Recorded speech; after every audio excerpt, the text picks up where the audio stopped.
Үйрендім әниемнен тылсымлы ике сүзгә, гафу ит дип әйтергә һәм рәхмәт белдерергә, кайсын кайчан әйтергә.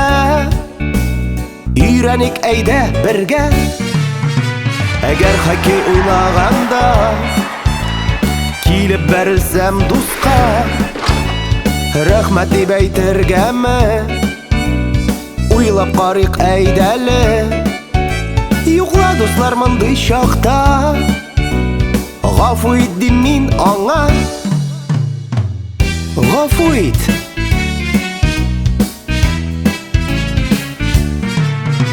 Бүген якын дустым мине кәнфит белән сыйлады, аңа мин гафу ит димме, әллә рәхмәт әйтимме?